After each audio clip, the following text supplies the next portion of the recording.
शाम के ठीक 6 बजे थे, लेकिन आसमान में ऐसा अंधेरा छाया हुआ था जैसे लग रहा था कि रात के 9 बज चुके हों।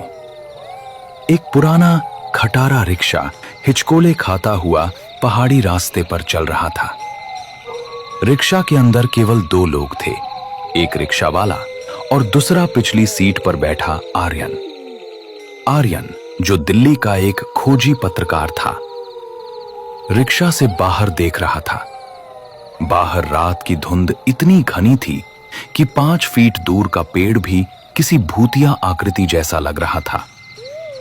अचानक रिक्शा एक जोरदार झटके के साथ रुक जाता है। लो भाई, तुम्हारा स्टॉप आ गया है। इससे आगे मेरा रिक्शा नहीं जाएगा, तुम्हें यही उतरना होगा। भाई साहब, लेकिन नक्शे के हिसाब से काली घाटी गांव अभी भी यहाँ से 4 किलोमीटर दूर है, और आप मुझे यहाँ बीच में डरावने जंगल में क्यों उतार रहे हो? रिक्शा वाले ने अपना सिर घुमाया और आर्यन की आंखों में देखा। उसकी आंखों में एक अजीब सा डर था। उसने रिक्शा के हैंडल को कसकर पकड़ रखा था। बेटा, तुम यहाँ नए हो क्या? इस रास्ते पर शाम ढलने के बाद कोई भी गाड़ी या इंसान काली घाटी गांव की सीमा पार नहीं करता। वो सामने जो पुराना बरगद का पेड़ देख रहे हो ना बेटा, उसके पार करते ही काली घाटी गांव का रास्ता शुरू हो जाता है। मेरा रिक्शा उस रास्ते से नहीं जाता। अरे तो भाई, मैं 4 किलोमीटर इस जंगल के रास्ते से इतनी रात को मैं क्या चलकर जाऊंगा क्या? और आपको डर किस बात का लग रहा है? इस रास्ते से क्या डाकू रहते हैं क्या? रिक्शा वाले की आंखों में अब और भी गहरा डर उतर आया था। उसने कांपती हुई आंखों से बाहर इशारा किया। उसकी नजरों में दया नहीं बल्कि चेतावनी थी। डाकू होते तो हम बंदूक लेकर चले जाते बेटा। वहां वो है जिससे बंदूक भी नहीं लड़ सकती, काला पानी। आर्यन को लगा ये ड्राइवर उसे डराने की कोशिश कर रहा है ताकि ज्यादा किराया मांग सके, या फिर ये स्थानीय अंधविश्वास है। उसने बहस करना ठीक नहीं समझा। उसने अपना भारी बैग हाथ में लिया और रिक्शे से नीचे उतर गया। ठीक है भैया, आपका बहुत बहुत धन्यवाद जो आप मुझे यहाँ तक छोड़ने के लिए आए। जैसे ही आर्यन रिक्शा से नीचे उतरा, रिक्शा वाले ने तुरंत अपना रिक्शा पलटा और वापस जाने लगा, जैसे रिक्शा वाला किसी मौत के मुंह से भाग रहा हो। देखते ही देखते रिक्शा वाला रिक्शा लेके उस अंधेरे धुंध में गायब हो गया। अब उस डरावने जंगल में अकेला सिर्फ आर्यन था। सामने घना जंगल और एक जानलेवा सन्नाटा। ठंड इतनी थी कि आर्यन की हड्डियां तक जम गई थीं। उसके बैग में जो टॉर्च थी वो उसने जलाई और आगे रास्ते से चलना शुरू किया। रास्ता पथरीला, कांटों भरा था और दोनों तरफ ऊंचे ऊंचे पेड़ थे। चलते हुए आर्यन को बार बार लग रहा था कि झाड़ियों के पीछे कोई चल रहा हो। पत्तों की आवाज उसके कदमों के साथ ताल मिला रही थी। चलते चलते आर्यन खुद से बातें कर रहा था। ये सिर्फ हवा है। मैं दिल्ली की भीड़ भाड़ से आया हूं, इसलिए शांति मुझे अजीब लग रही है। मुझे सिर्फ समीर को ढूंढना है। आर्यन उसके छोटे भाई को ढूंढने उस काली घाटी गांव जा रहा था। समीर आर्यन का छोटा भाई, जो एक वाइल्ड लाइफ फोटोग्राफर था, 2 महीने पहले उसी काली घाटी गांव में गया था। और आखिरी बार जब उसने घर फोन किया था तो उसकी आवाज में एक अजीब सी घबराहट थी। उसने कहा था, भैया, मैंने वो तालाब देख लिया है, वो मुझे बुला रही है। और उसके बाद से उसका फोन बंद आ रहा था। पुलिस ने हाथ खड़े कर दिए थे, इसलिए आर्यन खुद उसे ढूंढने इस काली घाटी गांव आया था। करीब 1 घंटे चलने के बाद धुंध थोड़ी कम हो गई थी। उसे दूर कुछ मध्यम रोशनियां दिखाई दी जो काली घाटी गांव के घरों से आ रही थी। कुछ ही सामने जाने के बाद काली घाटी गांव का प्रवेश द्वार आ जाता है, लेकिन उस प्रवेश द्वार पे एक पुराना लकड़ी का बोर्ड बना हुआ था जिस पर लिखा था, काली घाटी गांव, आना मतलब मौत को बुलावा देना है। ये देख के आर्यन घबरा जाता है। थोड़ी देर बाद गांव में कदम रखते ही आर्यन को एक अजीब सी गंध आई, जैसे गीली लकड़ी और पुराने फूलों के सड़ने की मिली जुली बदबू हो। गांव के घर पत्थरों और लकड़ी के बने थे। हर घर का दरवाजा कसकर बंद था। खिड़कियों से चमकती रोशनी आ रही थी। काली घाटी गांव की गलियां बिल्कुल सुनसान थीं। न कुत्ते भौंक रहे थे, न ही किसी इंसान का शोर शरबा चल रहा था। जबकि अभी शाम के 7:30 ही बजे थे। किसी भी गांव में इस समय चौपाल पर लोग होते हैं, लेकिन आज इस गांव में शमशान जैसी शांति थी। आर्यन एक घर के पास रुका और दरवाजा खटखटाया। सुनिए, कोई है क्या घर में? मैं शहर से आया हूं। मुझे इस गांव के सरपंच का घर जानना है। अगर कोई घर के अंदर है तो प्लीज मेरी मदद करो। अंदर से कोई जवाब नहीं आया, लेकिन आर्यन ने महसूस किया कि दरवाजे के पीछे कोई खड़ा है और सांस रोके उसकी बातें सुन रहा है। कोई भी दरवाजा खोल नहीं रहा था। आर्यन आगे बढ़ा। थोड़ी दूर जाने पर उसे एक चबूतरे पर एक बूढ़ा आदमी बैठा दिखाई दिया। आर्यन उसके पास गया और बोला, काका राम राम। मेरा नाम आर्यन है और मैं दिल्ली से आया हूं। मुझे यहां रुकने के लिए कोई जगह मिल सकती है क्या? बूढ़े ने धीरे से अपनी गर्दन घुमाई। उसकी त्वचा झुर्रियों से भरी थी और आंखें सफेद मोतिया बिंद से धुंधली थीं। उसने आर्यन को ऊपर से नीचे तक देखा। वापस चले जाओ मुसाफिर, ये जगह इंसानों के रहने के लिए नहीं बनी है। मैं वापस नहीं जा सकता काका। मेरा छोटा भाई समीर इस गांव में आया था। मुझे उसे ढूंढना है। जैसे ही आर्यन ने उसके छोटे भाई समीर का नाम लिया, वैसे ही वो बूढ़ा आदमी खड़ा हो गया। उसने घबरा कर आर्यन को कहा, जो कुछ दिन पहले कैमरा लेके इस काली घाटी गांव में आया था, वो कैमरे वाला लड़का वो क्या तुम्हारा भाई है क्या? हाँ हाँ काका, मैं उसका भाई हूं। कहाँ है वो काका? क्या आप जानते हैं क्या उसे? बूढ़े ने चारों तरफ देखा, जैसे उसे किसी बात का डर हो कि हवाएं उनकी बातें तो नहीं सुन रही है। उसने आर्यन को अपने पास नजदीक बुलाया और उसको धीमी आवाज में फुसफुसाते हुए कहा, बेटा, तुम्हारा छोटा भाई इस गांव में जो काला पानी का तालाब है उसके तरफ गया हुआ था। मैंने उसे रोका भी था, लेकिन तुम्हारे छोटे भाई ने मेरी बात नहीं सुनी। मैंने उसे कहा था कि अमावस आने वाली है, उस तालाब के पानी के पास मत जा, लेकिन वो माना नहीं। वो कहता था कि उसे उस काला पानी तालाब की तस्वीरें लेनी है। अब वो उस काला पानी तालाब का हो गया है। क्या मतलब काका? काला पानी का तालाब? उसमें मेरा भाई डूब गया क्या? अगर डूब गया तो पुलिस को क्यों नहीं बताया? पुलिस? यहां पुलिस नहीं आती बेटा, और वो डूबा नहीं है। उसे उस काला पानी तालाब ने अपने अंदर खिंच लिया है। काला पानी तालाब में लोग सिर्फ डूबते नहीं है, वो उसे सोख लेता है। उस इंसान की आत्मा, शरीर और उसकी यादें, सब कुछ। आर्यन को उस बूढ़े की बात पे यकीन नहीं हुआ। उसे लगा ये बूढ़ा पागल है।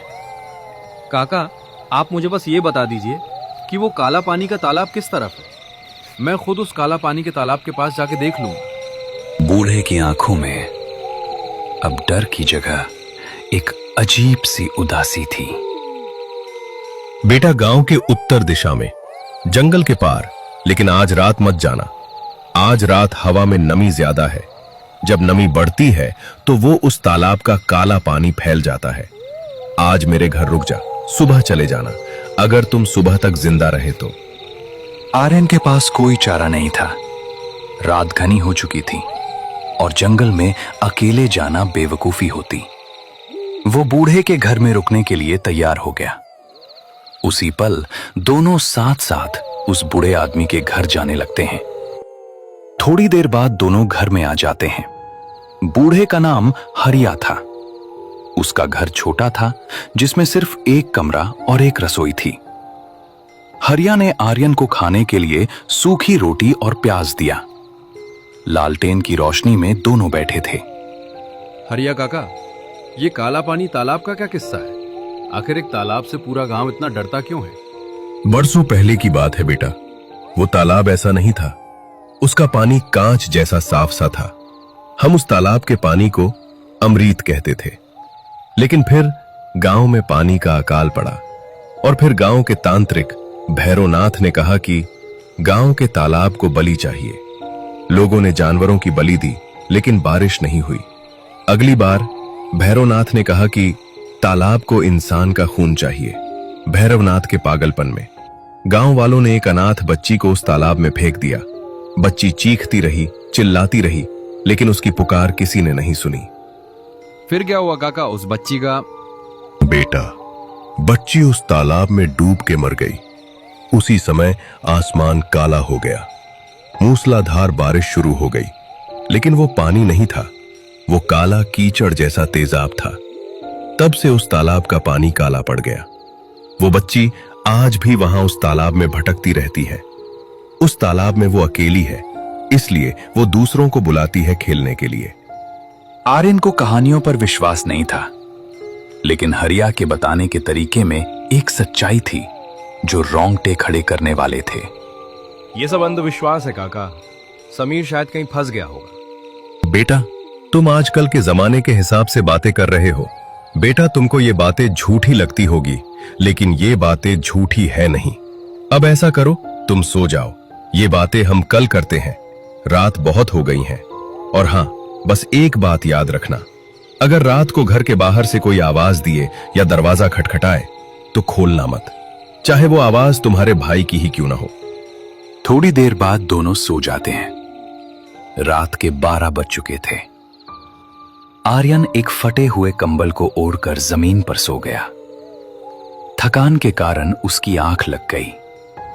घर के बाहर रात के अंधेरे में डरावने डरावने आवाजें आनी शुरू हो गई थी। ऐसा लगता था कि आज की रात काली घाटी गांव में कुछ अनहोनी होने वाली हो। रात के ठीक 2 बज चुके थे। घर के अंदर आर्यन और बूढ़ा आदमी गहरी नींद में सो चुके थे। तभी अचानक बाहर से किसी ने दरवाजा खटखटाया। तभी अचानक आर्यन की आंख खुल जाती है। सन्नाटे में वो आवाज बहुत तेज लग रही थी। आवाज खिड़की से आ रही थी। उसने अपनी घड़ी देखी। रात के 2 बज रहे थे। हरिया काका कोने में सोए हुए थे और जोर जोर से खर्राटे ले रहे थे। आर्यन उठकर बैठ गया। उसका दिल जोर से धड़क रहा था। रात के 2 बज चुके हैं और इतनी रात को कौन हो सकता है जो दरवाजा खटखटा रहा है? तभी आर्यन ने मन में सोचा कि शायद कोई जानवर हो। तभी बाहर से एक आवाज आई, एक बहुत ही जानी पहचानी लेकिन दबी हुई आवाज। भैया जल्दी दरवाजा खोलो, बाहर बहुत ठंड है। आर्यन का खून जम गया। ये समीर की आवाज थी, बिल्कुल वैसी ही जैसे बचपन में जब वो बाहर खेल कर आता था और दरवाजा खटखटाता था। आर्यन तुरंत खड़ा हो गया। वो खिड़की की तरफ जाने लगा। समीर, बाहर तुम हो क्या? हाँ भैया, मुझे इस गांव से ले जाओ, वो आ रही हैं। जल्दी दरवाजा खोलो, मुझे बाहर बहुत ही डर लग रहा है।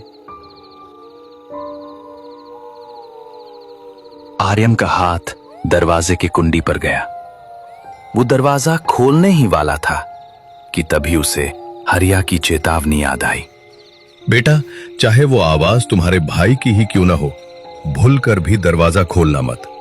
आर्यन को कुछ समझ नहीं आ रहा था। उधर उसका भाई बाहर ठंड में अकड़ रहा था।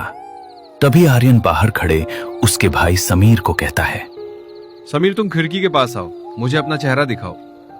आर्यन ने खिड़की के बाहर झांकने की कोशिश की। बाहर घोर अंधेरा था। उसने अपनी टॉर्च चलाई और खिड़की से बाहर रोशनी मारी। रोशनी पड़ते ही जो उसने देखा, उसके हलक से जान निकल गई, लेकिन आवाज मुंह में ही दब गई। बाहर उसका भाई समीर खड़ा था, या कम से कम समीर जैसा कुछ। उसके कपड़े वही थे जो उसने फोटो में पहने थे।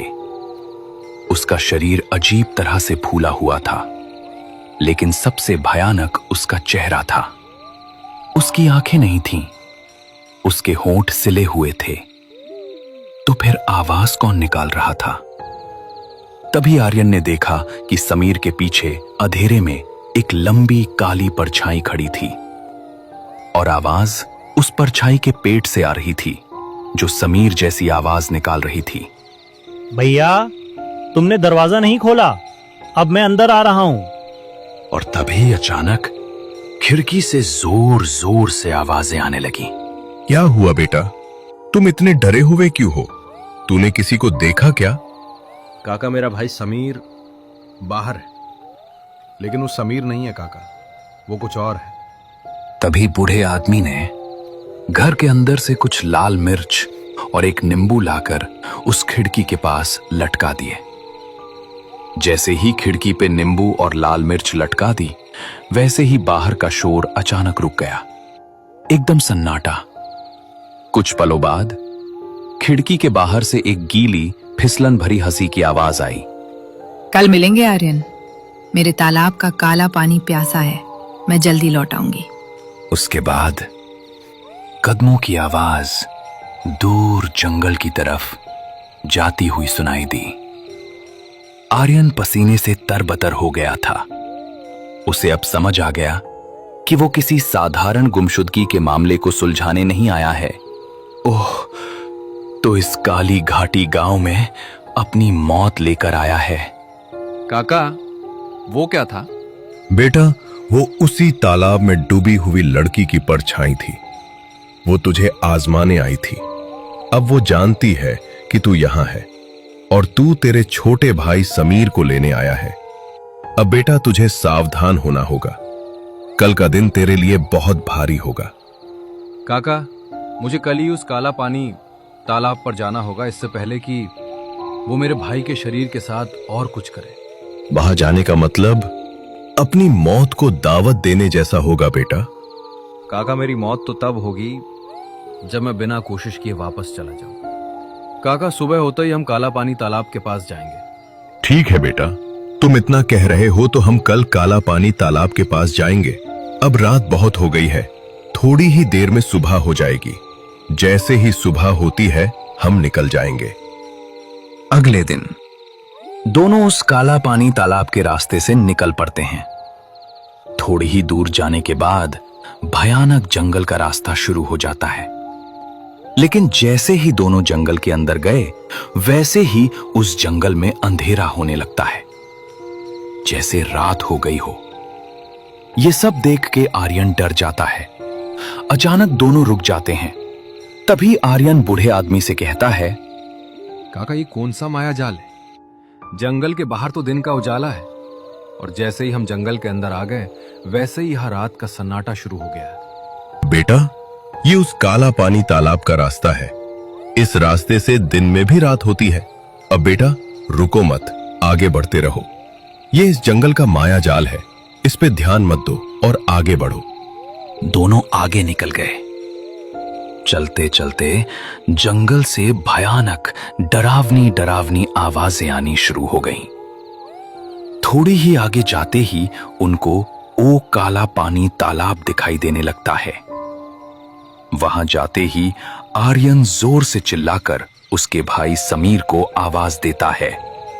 समीर, तुम कहाँ हो? मैं तुम्हें लेने आया हूं। चलो मेरे भाई, घर चलो। तभी अचानक उस तालाब से आर्यन के छोटे भाई समीर की आत्मा निकलने लगती है। भैया, मैं घर नहीं आ सकता क्योंकि मैं अब इस दुनिया में नहीं रहा। तुम वापस लौट जाओ भैया। ये तालाब बहुत ही खराब है। कुछ दिन पहले मैं इस तालाब के फोटो लेने आया था, लेकिन इस तालाब ने मेरे को अपने अंदर खींच लिया। भैया, तुम एक पल भी यहां मत रुको, जल्दी यहां से वापस चले जाओ, नहीं तो ओ आ जाएगी। लेकिन समीर, मैं तुमको वापस ले जाने आया हूं, तुम मेरे साथ घर चलो। भैया, मेरे पास ज्यादा समय नहीं है। मैं जल्दी ही इस काला पानी तालाब के अंदर चला जाऊंगा। ओ आए, उससे पहले तुम यहां से वापस लौट जाओ। इतना बोल के आर्यन के छोटे भाई की आत्मा उस काला पानी तालाब के अंदर चली जाती है। अपने भाई को दूर जाते हुए देखकर समीर रोने लगता है, लेकिन आर्यन के पास कोई उपाय नहीं था। बेटा, जो होना था सो हो चुका। अब तुम अपने गांव वापिस लौट जाओ, क्योंकि तुम्हारा भाई अब तुम्हारे पास कभी वापिस नहीं आएगा। अब हमें यहां से जल्दी निकलना होगा, नहीं तो वो तालाब के बाहर आ जाएगी। तभी वहां से दोनों वापस लौट जाते हैं। कुछ देर बाद अपने छोटे भाई को वापस लिए बिना आर्यन दुखी मन से अपने गांव वापस लौटने लगता है। आखिरकार इतना ढूंढने के बाद भी आर्यन का छोटा भाई उसके साथ नहीं लौट पाया। ऐसे ही डरावनी हिंदी कहानियां देखने के लिए इस चैनल को सब्सक्राइब और इस वीडियो को लाइक जरूर कर देना। धन्यवाद दोस्तों। Watching for horror video for भूतिया टुनवाला।